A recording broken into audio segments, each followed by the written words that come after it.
Assalamualaikum warahmatullahi wabarakatuh. Baik, di sini saya Arini Maulidia dengan NPM 21901814441 dari kelas M4 akan menjelaskan tentang rencana anggaran biaya.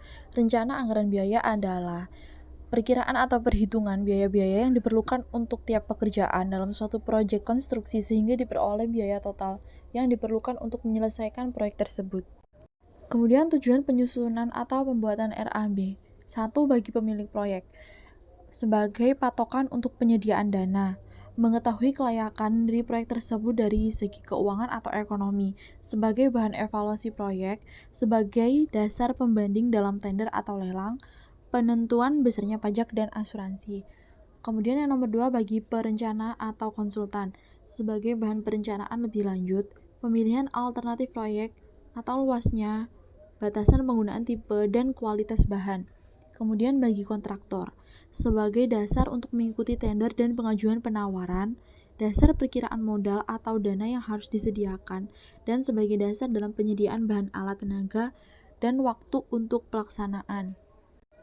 Kemudian rencana anggaran biaya itu dibuat sebelum proyek dilaksanakan, jadi masih merupakan anggaran perkiraan, bukan anggaran yang sebenarnya berdasarkan pelaksana atau actual cost. Rencana anggaran biaya biasanya dibuat oleh dinas atau instansi pemerintah, perencana, dan kontraktor. Rencana anggaran biaya itu dihitung berdasarkan gambar-gambar rencana dan spesifikasi yang sudah ditentukan, upah tenaga kerja, harga bahan, dan alat. Orang yang mengerjakan perhitungan dan pembuatan RAB disebut estimator atau quantity engineer or QA atau quantity surveyor atau QS. Kemudian perencanaan laba atau profit planning dicapai melalui penyusunan sejumlah anggaran yang apabila disatukan akan membentuk suatu rencana bisnis yang terintegrasi yang dikenal sebagai anggaran induk atau master budget. Anggaran master merupakan alat manajemen yang sangat penting yang mengkomunikasikan rencana-rencana manajemen di dalam suatu organisasi, mengalokasikan sumber daya, dan mengkoordinasikan aktivitas. Anggaran penjualan adalah titik awal dalam penyusunan anggaran induk. Anggaran penjualan dibuat dengan cara mengalihkan unit penjualan yang dianggarkan dengan harga jual.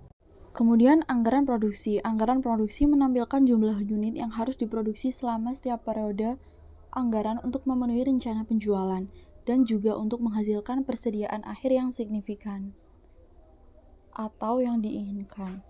Kemudian anggaran bahan baku langsung menunjukkan secara terperinci bahan mentah yang harus dibeli untuk memenuhi anggaran produksi dan untuk memenuhi sejumlah persediaan yang memadai.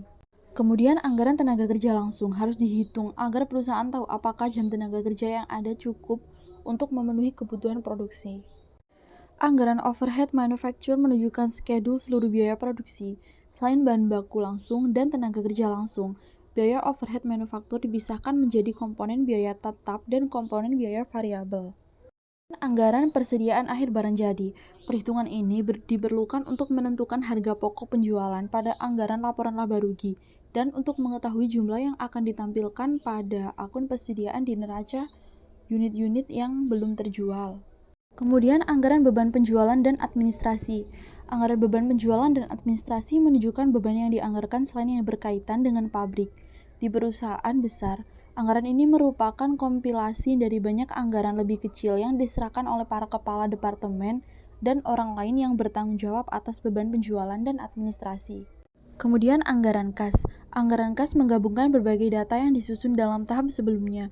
Anggaran kas terdiri atas 4 bagian utama, bagian penerimaan, bagian pengeluaran, bagian kelebihan atau kekurangan kas, dan bagian pendanaan. Kemudian anggaran laporan laba rugi. Anggaran laporan laba rugi menunjukkan rencana laba perusahaan untuk periode anggaran yang akan datang, dan ini juga berlaku sebagai tolok ukur bagi kinerja perusahaan selanjutnya.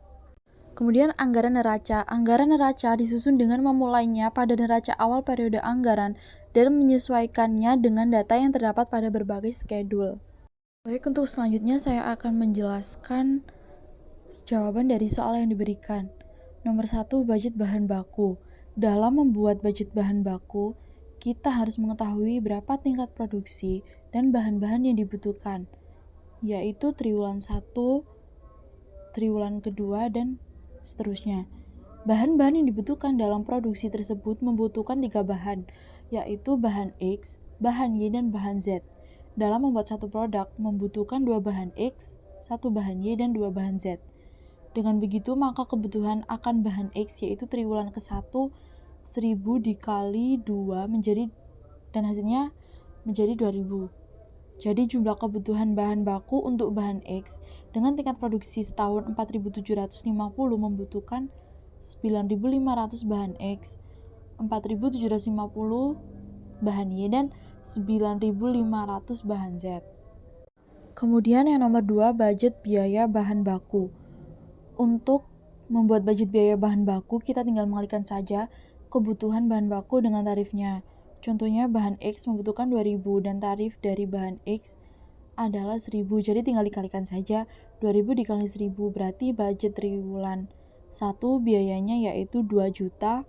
Untuk seterusnya tinggal dikalikan saja seperti itu. Jadi untuk bahan X budgetnya dalam setahun adalah 9.500. Kemudian yang nomor 2, budget biaya bahan baku.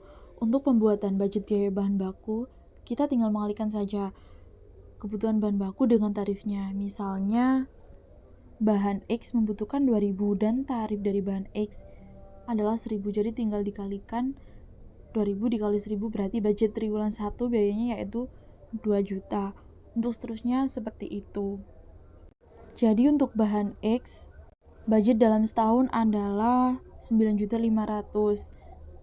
Untuk bahan Y, budgetnya adalah 2.375.000 dan bahan Z 9.500.000. Jadi total dari bahan X, Y, Z adalah 21.375.000.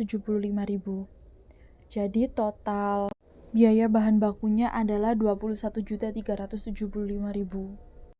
Untuk selanjutnya yaitu budget tenaga kerja langsung. Dalam pembuatan budget tenaga kerja langsung, caranya hampir sama dengan pembuatan budget kebutuhan bahan baku, yaitu tingkat produksinya dikali dengan kebutuhan tenaga kerja langsung. Budget biaya bahan baku, biaya produksinya dikali dengan kebutuhan bahan baku. Tapi kalau biaya tenaga kerja langsung, tingkat produksinya dikali dengan tenaga kerja langsung. Misalnya pada triwulan 1 tingkat produksinya 1000 dan tenaga kerjanya 3. Kemudian 1000 dikali 3 hasilnya adalah 3000. Jadi 3000 dikali dengan upahnya 1000 hasilnya adalah 3 juta. Begitupun seterusnya. Jadi budget biaya tenaga kerja langsungnya adalah 14.250.000. Kemudian yang nomor 4, budget biaya overhead. Cara pembuatan budget biaya overhead yaitu dasarnya dikalikan dengan tarif. FOH variabel.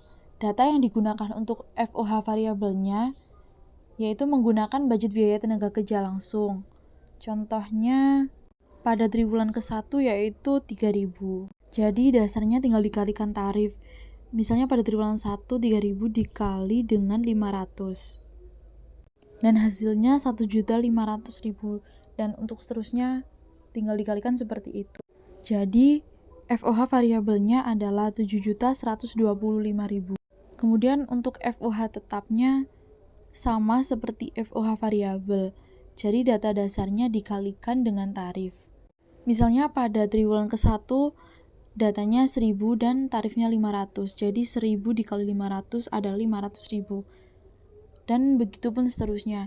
Jadi total budget FOH tetapnya adalah 2.375.000. Kemudian yang nomor 5, budget harga pokok produksi atau CGM. Dalam pembuatan harga pokok produksi atau CGM yaitu dengan cara menjumlahkan direct material cost dengan direct labor cost dan FOH cost. Direct material cost yaitu biaya kebutuhan bahan baku, sedangkan direct labor cost yaitu biaya tenaga kerja langsung, dan FOH cost sendiri yaitu biaya overhead. Direct material cost-nya yaitu 21.375.000, direct labor cost-nya 14.250.000 dan FOH cost-nya 9.500.000. Jadi CGM-nya yaitu 45.125.000. Kemudian cara menghitung CGM per unitnya yaitu total CGM dibagi tenaga kerja produksi, yaitu 45.125.000 dibagi 4.750, hasilnya adalah 9.500 unit. Jadi untuk CGM per unitnya yaitu 9.500. Kemudian yang nomor 6, budget harga pokok penjualan atau CGS. Caranya yaitu persediaan awal ditambah dengan CGM-nya dikurangi dengan persediaan akhir. Jadi totalnya akan menjadi HPP. Jadi total HPP-nya adalah 44.650.000. Untuk selanjutnya yaitu budget laba rugi. Caranya yaitu penjualan dikurangi CGS atau HPP dan hasilnya akan menjadi laba kotor. Yang selanjutnya dikurangi biaya operasional dan akan menjadi laba sebelum pajak, dan selanjutnya dikurangi pajak, kemudian menjadi laba setelah pajak. Kemudian untuk soal nomor 2, anggaran beban usaha pada PT ABC. Datanya sebagai berikut. Beban penjualan. Pada bulan Januari komisi penjualan 10%, yaitu 10 juta. Beban angkutnya 500.000, administrasi penjualannya 1 juta, depresiasi alat penjualannya 200.000, jadi jumlahnya 2.700.000. Kemudian untuk beban administrasi dan umumnya 2 juta dan depresiasi alat kantornya 300.000. Jadi jumlah beban usahanya adalah 5 juta pada bulan Januari, bulan Februari 5.150.000, pada bulan Maret 5.300.000. Jadi pada Januari, Februari, Maret totalnya adalah 15.450.000. Baik, mungkin itu saja yang bisa saya sampaikan. Kurang lebihnya mohon dimaafkan. Wassalamualaikum warahmatullahi wabarakatuh.